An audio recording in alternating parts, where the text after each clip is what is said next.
Isuca is yet another entry in the awesome harem genre, and this time we're actually dealing with an anime that primarily targets a more mature audience, therefore having a science tag alongside ecchi, comedy and action. The show presents a world where specters, spirits and demons from the world of the dead are terrorizing and feeding off the life force of civilians. Thankfully there are people specially trained in killing these monsters, which is the sole reason our protagonist is still alive to begin with. The anime takes us right in the thick of the action, with the main character being lured and nearly devoured by a spirit at the very beginning of the first episode. His savior is a petite blonde, blue-eyed girl with impressive archery skills and a small but feminine rack. Before I go into more details, let me give you a little intel on the main character and his unfortunate predicament.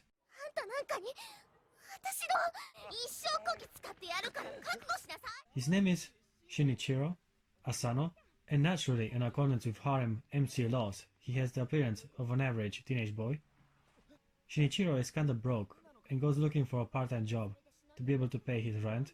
What better place to get some easy money than from the hot MILF homeroom teacher, Nadeshiko Soma?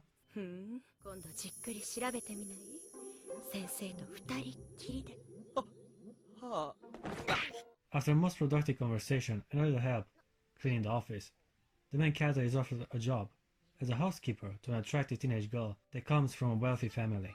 Here's where he will slowly build a harem, with catgirls, lollies, puppets and MILFs. As you can see, specters aren't the only supernatural phenomenon happening in this world.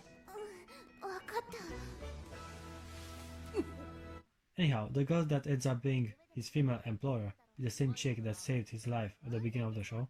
The protagonist soon learns that she's part of a clan tasked with hunting and sealing spirits that cross over to the world of the living.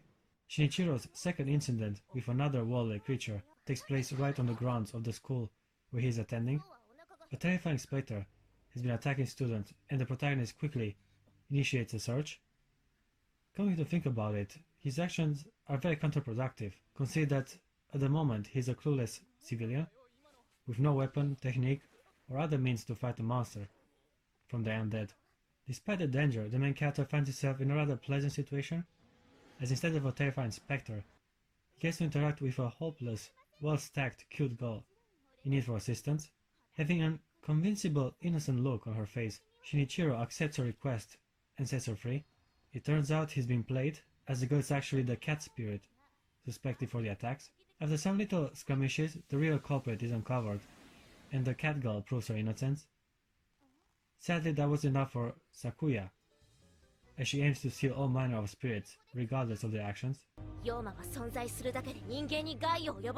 Here's where the protagonist gets a moment to shine, managing to discover the cat girl's name.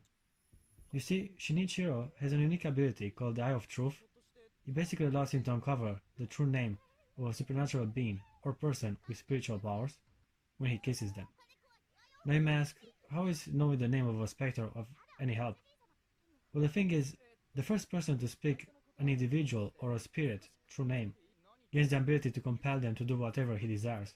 The protagonist basically becomes the master of any girl he kisses,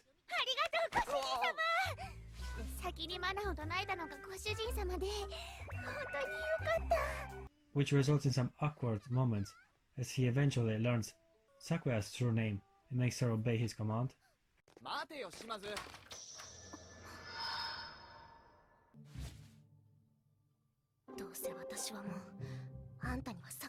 Her true name is Isuca, by the way, which was kind of a given, as the show itself is called the same.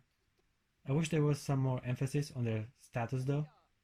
I wanted him to get a little more enjoyment from controlling her, as she becomes his servant. Sakuya used to always boss the main character around. She was arrogant and talked down to him a lot. Now that the tables have turned, I was expecting a little payback. He should have dominated her and make her do shameful things, but I guess Shinichiro said isn't that kind of guy. Now the cat girl name is Tama, but after becoming a servant to the main character, she asks him for a new one.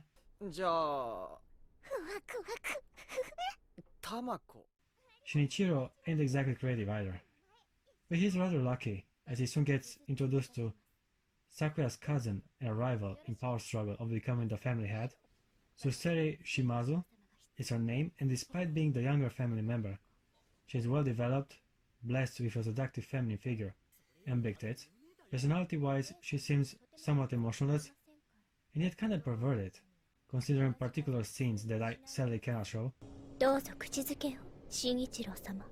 またですか？どこがいい考えよ。 Suseri specializes in spirit summoning with magic, and later on in the show even gains the ability to summon a lightning beast, a feat that she was only capable of achieving with the help of our protagonist, towards whom she understandably starts to develop feelings.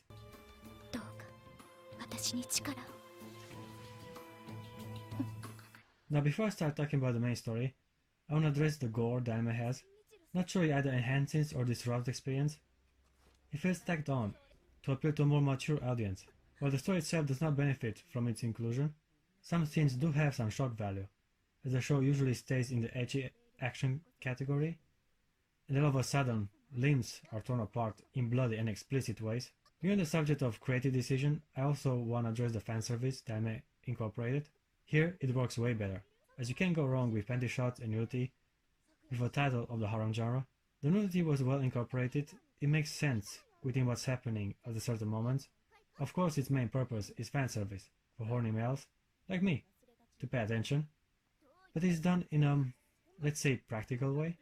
The cat girl gets a lot of catter exposure, as she's often naked around the house and in many battles alike.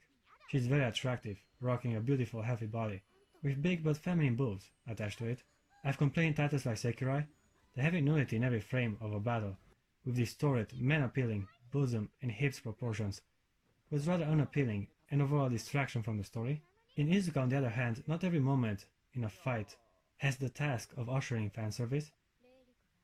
The show manages to keep a tasteful balance between drama, romance, and nudity. The action moments are well timed within the anime, still leaving place for character development and world building to occur.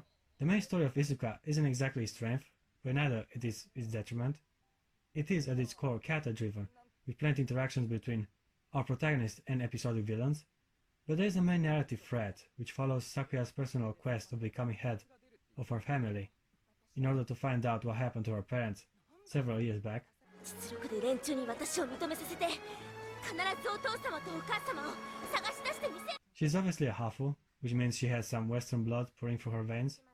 It was kinda obvious from the start, as the majority of characters have dark hair, yet Sakuya stands out like a sore thumb as a blonde bimbo. The family opposed her father joining the clan, and the details of his disappearance are vague to say the least. That's why she wants to take matters in her own arms, and finally find out the truth about her parents. Sakuya's determination is only reinforced by the appearance of a mysterious witch that finds enjoyment in toying and tormenting her. The nemesis is revealed to be a homunculus of the Ashihara family, a rival clan of magic users from which Sakuya's father used to be part of. This female villain is also called Isuca. 私のことはこう呼びなさい。イスカと。 And she has a personal vendetta against her counterpart, namely because she envies her life. ありがたいわね。あんたなんかに好かれたら虫唾が走るわ。 As I said, the story serves its purpose of giving thematic obstacles for the main character to overcome. It is a decent attempt to create an environment where Shinichiro and Sakuya can accept each other and grow together. The protagonist actually experiences a good amount of character development. He changes a lot through the journey, turning from an insecure and weak high school boy to a brave and determined fighter that supports his partner both emotionally and in combat. Sakuya and the main character have good chemistry throughout the anime. At first she's reluctant to open herself to him. She's a tsundere after all. いつまで待たせんのよ。あれ？約束なんてしてたっけ？私と一緒じゃ何か都合が悪いわけ？いや、だったらいいじゃない。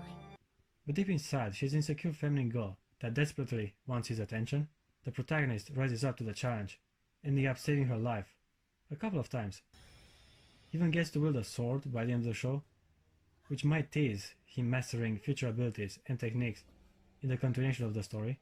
With Sakuya being a master of bow and arrow, it would fit perfectly for Shinichiro to deal the frontal attack. Okay guys, I was really surprised by how much I ended up enjoying the show. It isn't regarded as one of the best, but I kinda liked it. I give Isuca a 7.2 out of 10. The anime has engaging action, interesting spirits, colorful characters, and it's overall an easy watch.